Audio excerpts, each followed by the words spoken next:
I'll talk to someone, they're like, you don't know what it's like to have a point in your arm. I can show them my tracks. And they say, you don't understand what it's like, to be in prison. Well, I can testify that I'm a 3-time felon.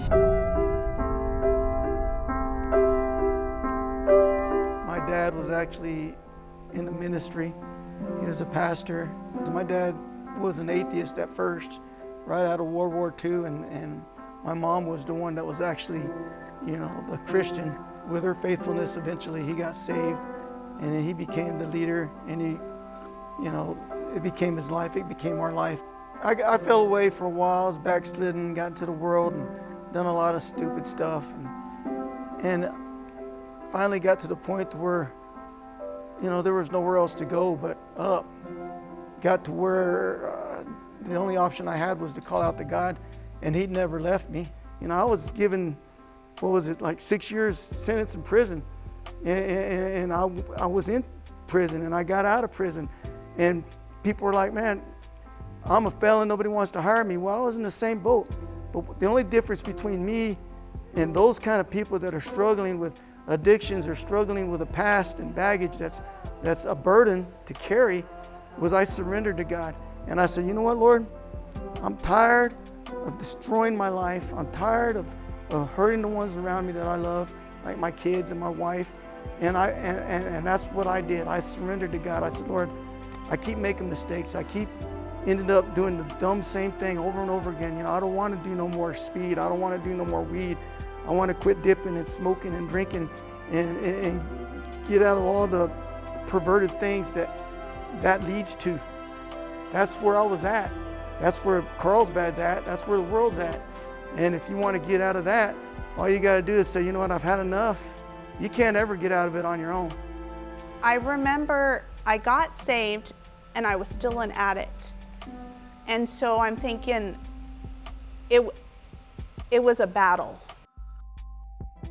I actually was raised in church, thanks to my mom, but I kind of got away from church as a teenager and as a young adult. Not having a father or a father figure, I try to fill that void with other things. I just remember when I met Eric and we were living a hard life together, and there was a change in him. And he said, I want to serve God. I want to go to church, and I want to take our son. But I had never had anything solid in my life. And he started coming to church, and I started seeing a change in him. And I started seeing all those years of our past life just kind of break down, and seeing him become a different man that I had never seen before. Somebody that loved the Lord and that wanted to lead our family, and especially our son. And it took me a while because I was still an addict and Eric wasn't. And I hadn't had Jesus in my heart. So as soon as I did, it was like the change was instant. The Holy Spirit was there. So I would go out and sin, and I couldn't enjoy it. I remember it was just like, Jennifer, you shouldn't be here. What are you doing? Go home. Go home to your son. Eric and I weren't married yet, but I would just say, I gotta go. And everybody, where are you going? I gotta go. I just couldn't even enjoy it. And I would go home and knock on the door late at night, and Eric would just answer and just let me come in, because he's seen that I was struggling. I was going through my own transition. And one thing that stood out to me was, at the time, my son was like 2 years old, and he would pray for me. How could I deny that? I was repeating history. My dad wasn't there, and yet I wasn't there for my son. I knew that's not the mother I wanted to be to my son.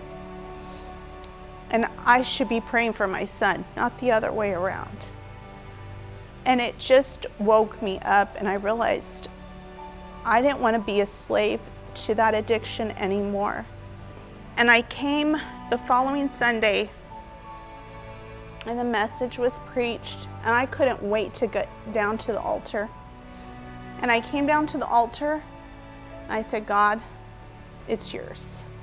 I fully give it to you. I don't want it to have a hold of me. I don't want to be addicted to anything but you. Like, I just wanted him in my life. I wanted to be fulfilled finally.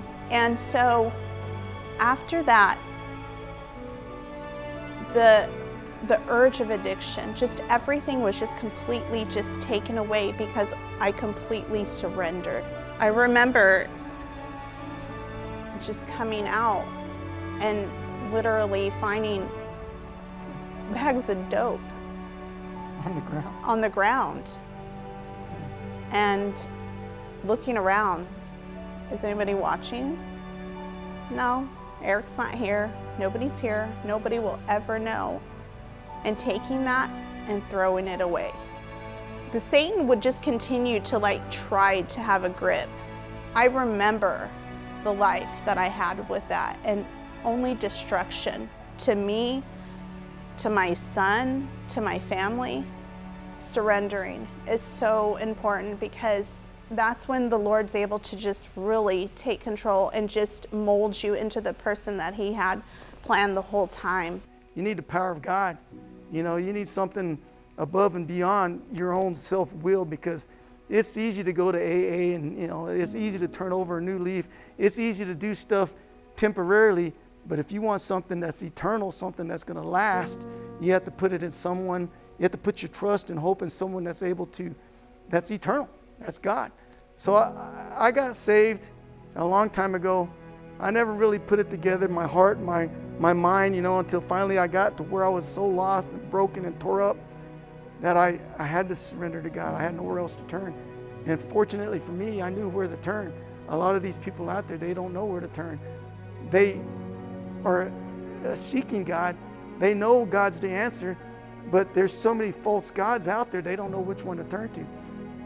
Well, I'll tell you right now, the God that this church is worshiping, the God that this church is preaching, the God that this church is reading from straight out of the King James Bible, that's the true God, because I'm a testimony, I'm a witness, I'm living proof that if you're strung out on dope, or if you're, killing and stealing and dealing like everybody likes to do, there's hope for you.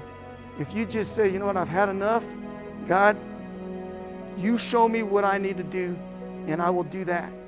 And he'll show you, and you take that step, and then he'll show you something else. You take that next step, and you continue following Christ in his direction. Before you know it, that old life, that old addiction, that guilt, that sin, that chain that has you down, the devil had the grip on you, it's broken. It's so far away that you don't even want to look back.